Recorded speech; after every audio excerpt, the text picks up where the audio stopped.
And in Michigan, more than 160 military members have been killed in action. 24-hour News 8's Leon Hendricks has the story of one West Michigan man inspired by the attacks. He was called to action, a man who laid down his life for his country. A year before he was officially a grown-up, Ross Smith signed on to a very adult commitment. His senior year in high school was wrapping. Ross decided that he would become a Marine. Then, everything changed. I said, let's call him back and tell him we've changed our minds. I mean, you know, I was just kind of looking ahead a little bit thinking, you know, what if we go to war or something?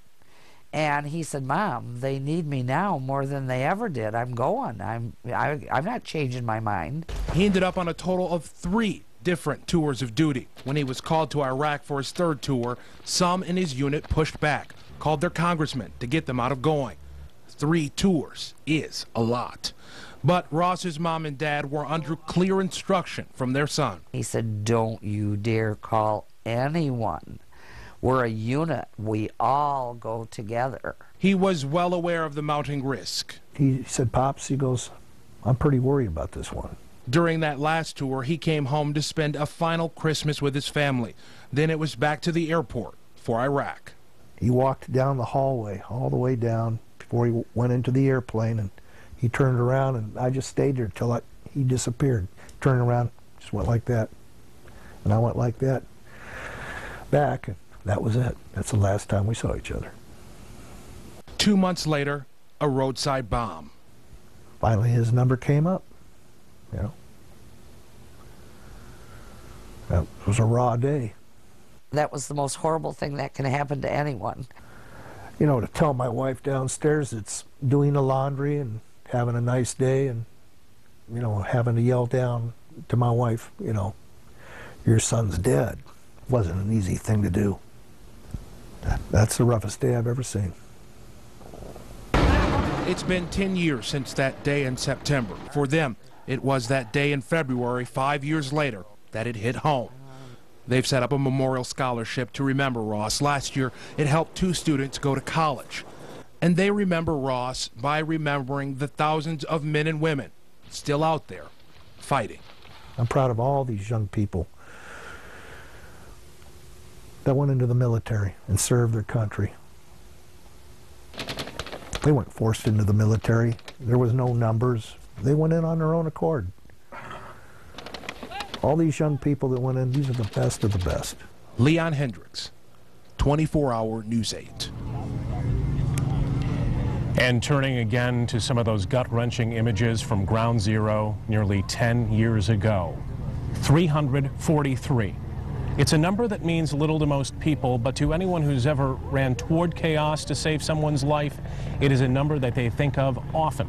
343 New York City firefighters died trying to rescue people and put out the fires at the Twin Towers. The loss was especially personal to one now retired Grand Rapids firefighter. 24-hour News 8's Joe LaFurgey has his story.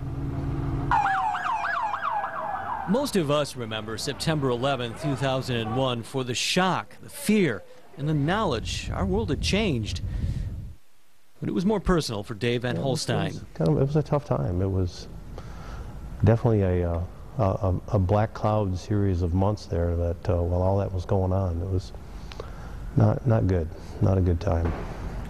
The Walker Fire Department training officer and retired GRFD lieutenant lost 3 close friends at the Trade Center. There was Lieutenant Pete Martin.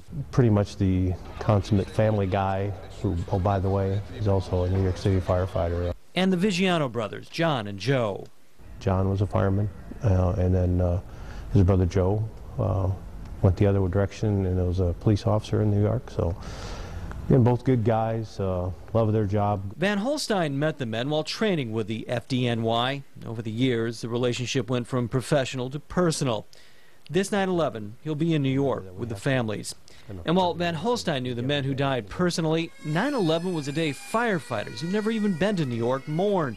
You see, there's a common bond between firefighters, a shared DNA among the people who run into chaos while the rest of us are running away. And all these people, these firemen, want to help these people. It just so happens that we don't help them fix their car or paint their house. We happen to fix them, help them, rather than when they're having some kind of really, really bad day. Van Holstein won't be part of any ceremonies at Ground Zero marking the anniversary. Instead, he'll be with the family of the Vigianos, including their father, a retired FDNY firefighter. When most of us think of 9/11, we remember the attacks and the enormous loss of life. I don't think that the kids and the wives of those guys, it's the same for them. Dad's not coming home, her husband's not coming home, and so that, in that sense, it's no different than if it had been they'd gotten in a car accident or fallen off the roof of a house. They're still gone. And Van Holstein has the same perspective. A bunch of just regular guys, you could almost say, that just had a horribly bad day at work that happened to be something that we all got to see and we all kind of remember every year. 10 years later, and Van Holstein still thinks about the loss, but like a lot of people, he's moved on. And while there are any number of answers to the question why, it's a question Van Holstein doesn't dwell on. To him, it's a matter of faith. There was a plan in all this. There's some reason for that to all happen. I don't get it. It's not my job to get it. Mine's just to follow along and serve. So. In Walker, Joe LaFurgey, 24-Hour News 8.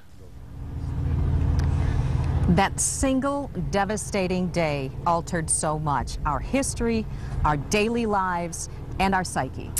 How we respond and react to disasters, how we hunt criminals and terror suspects, even how we get on and off airplanes, it's all radically changed over the last decade. Coming up, a look at what's being done to keep us safe and if it's really working.